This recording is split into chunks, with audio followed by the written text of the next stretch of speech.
हसन अरबी साहब, जो है महात्मा गांधी नॉन वायलेंट थे, तो क्या हिंदुस्तान में महात्मा गांधी के कातलों की हुकूमत है?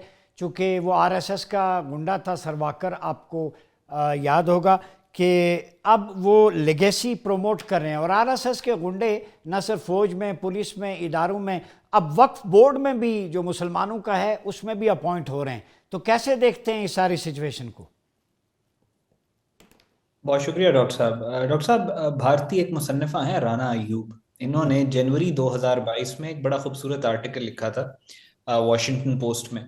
और वो आर्टिकल की जो टैगलाइन थी वो ये थी that the India of Gandhi is dead and now we are living in the India of Nathuram Godse, जिसने गांधी को जी, कत्ल एग्जैक्टली। किया था। गांधी की अस्थियां कहाँ हैं, नोबडी नोस।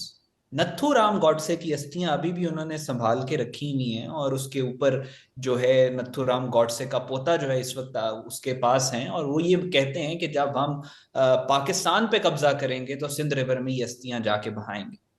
ये डिल्यूजनल माइंडसेट है कि जिसके साथ जो इस वक्त भारत को कंट्रोल कर रहा है। ये वो हिटलर का फैशिज्म है जो हिटलर को खत्म होने के बाद इन्होंने इनहेरेंट किया, और अब ये उसको प्रमोट कर रहे हैं। सो भारत को अगर आप देखें, भारत कभी भी इस फॉर्म में, इस शेप में नहीं रहा पिछले, अगर आप 1500 साल की भी बात करें। भारत हमेशा से छोटी छोटी रियासतों में डिवाइडेड रहा है। ये राज्यों के आपस में अगर शादियां होती थी तो इनका अलायंस हो जाता था, वरना ये आपस में लड़ते रहते थे। ग्लोबल अरीना में, वर्ल्ड स्टेज के ऊपर इनकी कोई वुक्कत, कोई वैल्यू, कोई हैसियत ही नहीं थी। नोबडी न्यू के इंडिया, दुनिया के अंदर के इंडिया एवर एग्जिस्टेड। 1000 साल पहले जब मुसलमानों ने भारत के ऊपर आए, और यहाँ पे मोहम्मद बिन कासिम के बाद फिर जो तवातुर के साथ जो सिलसिला शुरू हुआ, इंडिया को इंडिया बनाने वाले ही वो हैं। इंडिया को यूनाइट करने वाले ही मुसलमान हैं। इनको तहजीब मुसलमानों ने दी, इनको जुबान मुसलमानों ने दी। आज भी इनके जो फौजी मारे जाते हैं, इनके पास अपनी जुबान में लफ्ज नहीं है उनको इज्जत देने का। ये कुरान की इस्तिलाह शहीद इस्तेमाल करते हैं। एग्जैक्टली। सो इंडिया से, इफ यू, इंडिया से 1000 साल का आप अगर मुसलमानों का रूल सब्ट्रैक्ट कर दें तो फिर कुछ भी नहीं बचता। और यही इनका इंफीरियोरिटी कॉम्प्लेक्स है, यही इनकी डिल्यूजन है जो इनको अब मजबूर कर रही है। ये जो आरएसएस और बीजेपी और ये नथुराम गॉडसे और ये योगी आदित्यनाथ, ये मोहन भगवत, ये तमाम ये जो गैंग है, ये डिल्यूडेड गैंगस्टर्स हैं। ये डिल्यूडेड फनेटिक्स, और उनको फैशिज्म के, ये फैशिज्म को प्रैक्टिस करने वाले ये गूंज हैं, जो कि ये चाहते हैं कि अपने इक्तदार में रहने के लिए, अपने अखंड भारत के नजरिए को फैलाने के लिए, आरएसएस हिंदुत्व, हिंदू राष्ट्र के नजरिए को फैलाने के लिए ये पाकिस्तान के ऊपर भी हमला करें। और ये भारत के अंदर भी, Gregory Stanton United nation genocide watch के हेड हैं, और उन्होंने ये बात कही है कि India is at the cusp of a genocide, यानी भारत के अंदर इंसानी तारीख का सबसे बड़ा कत्लेआम होने वाला। और उसी का जवाब ये बनाते हैं, मुसलमानों पे ब्लेम कर दिया। आपने वो जो अभी दिल्ली ब्लास्ट वाली बात की, दिल्ली ब्लास्ट हुआ, उसके बाद एक आई विटनेस वहां पे खड़ा होकर टेलीविजन के ऊपर बयान क्या दे रहा है, मैंने गाड़ी देखा, गाड़ी का नंबर भी बता रहा है, हम्म। और गाड़ी के नंबर के साथ ये भी बता रहा है गाड़ी का मालिक एक मुसलमान है और उसका नाम ये है। हाँ। सो इस हद तक ये हर चीज को स्टेज करते हैं, और इनका टारगेट यही है कि भारत के अंदर सारी माइनॉरिटीज को खत्म किया जाए, और भारत के इर्द गिर्द जो ममालिक, जो खंड भारत का इनका नजरिया है, उसको किसी तरीके से अचीव किया जाए। लेकिन ये कर नहीं सकेंगे। ये डिल्यूजन है जिसके ऊपर ये पूरी सरकार खड़ी। अहमद हसन अल अरबी साहब, कहीं पे ढकने खुलते हैं, कहीं पे आप दोजें डूब रही हैं, कहीं पे करप्शन है। उधर दिल्ली ब्लास्ट के हवाले से जो चेकिंग हो रही है, कश्मीर में मुख्तलिफ कॉलेजेस में मुसलमान स्टूडेंट्स को हरासा किया जा रहा है, और हिंदुस्तान में अरसे हयात तंग होता जा रहा है मुसलमानों पे।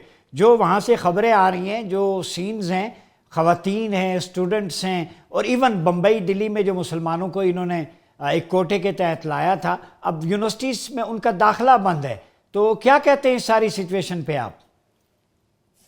देखें, it's not just Muslims. India में हर माइनॉरिटी के अगेंस्ट ही वो एक जेनोसाइडल उनके टैक्टिक्स जो हैं वो सामने आ रहे हैं। आप देख सकते हैं कि पंजाब के अंदर वो एक तरफ सिखों को वो जो सिस्टमैटिकली पिछले 50 साल में ऑपरेशन ब्लू स्टार, फिर वुड रोज, फिर ब्लैक थंडर, और अब जो है वो नशे की सूरत में नशे के ऊपर लगा के सिखों को मारा जा रहा है। और फिर anybody who talks about Sikh rights, यानी कच्छ, कड़ा, करपान, कंघा, केश, the Sikh identity, 5 Ks of the Sikh identity, उसकी बात करता है, उसको मरवा दिया जाता है, चाहे वो ओमपुरी हो, चाहे दीप सिद्धू हो, चाहे सिद्धू मूसेवाला हो, या बाहर से कोई बैठ के बात कर रहा हो, हरदीप सिंह निज्जर जैसा, अवतार सिंह खांडा जैसे, गुरवंत सिंह पन्नू जैसा, तो उसको जो ट्रांसनेशनल रिप्रेशन के तहत मरवाने की कोशिश की जाती है। Then there is a Christian genocide going on in Manipur. Manipur के अंदर तकरीबन 100+ चर्चेस को आग लगा दी गई है पिछले कुछ अरसे में, और वहां पे क्रिश्चियंस के खिलाफ एक जेनोसाइड चल रहा है। नागालैंड के अंदर अगैन एक क्रिश्चियन रेवोल्यूशन आपको नजर आ रही है, क्योंकि उनको भी साइडलाइन करने की कोशिश की जा रही है।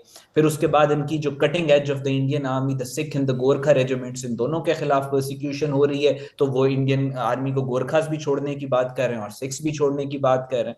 सो एक इंडिया मार्का हक और बुनियानुल मरसूस जो ये ऑपरेशन, और दूसरी तरफ इनका ऑपरेशन सिंदूर था, इसमें हुआ ये है कि मार्का हक और बुनियानुल मरसूस के बाद पाकिस्तान में जो भी चीज अच्छी थी वो और निखर कर सामने आई। हमारी फॉरेन पॉलिसी जो है उसकी, पाकिस्तान का राइज टू ग्लोरी जो है मार्च के मई के महीने के अंदर जिस तरीके से हुआ, पूरी दुनिया में पाकिस्तान की फॉरेन पॉलिसी, पाकिस्तान की आर्मी, पाकिस्तान की मिलिट्री डिप्लोमेसी, पाकिस्तान के वॉर टैक्टिक्स, पाकिस्तान की फाइटिंग कैपेबिलिटीज का तस्करा होना शुरू हुआ।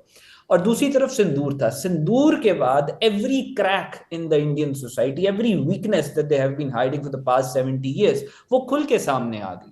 So Indian society is more divided than ever, weaker than ever, और उसके ऊपर जो हुकूमत है जिसका मकसद ये है कि उसने नेशनल कोहेशन को लेके साथ चलना होता है, उसमें कैपेबिलिटी और कैपेसिटी ही नहीं है। वो तासुब की ऐनक उतार ही नहीं सकती कि इंडिया को इकट्ठा रख सके। तो अभी जो आपको नजर आ रहा है, ये बहुत आहिस्ता स्पीड पे इंडिया की रियासतों को आप टूटता हुआ देख रहे हैं। एक इंडिया कहते हैं, India is just a state away from disintegration, और उसका जो प्रोसेस है वो शुरू हो रहा है। चाहे वो कश्मीर के अंदर आप देखें, कश्मीर इंडिया का पार्ट नहीं है, इट्स अ डिस्प्यूटेड लैंड। वहां पे भी आप देखें कि वहां पे भी अभी जो इन्होंने दिल्ली वाला फॉल्स फ्लैग ऑपरेशन किया है, एक दिन पहले से कश्मीर के अंदर इन्होंने पूरी ड्रामेबाजी शुरू कर दी।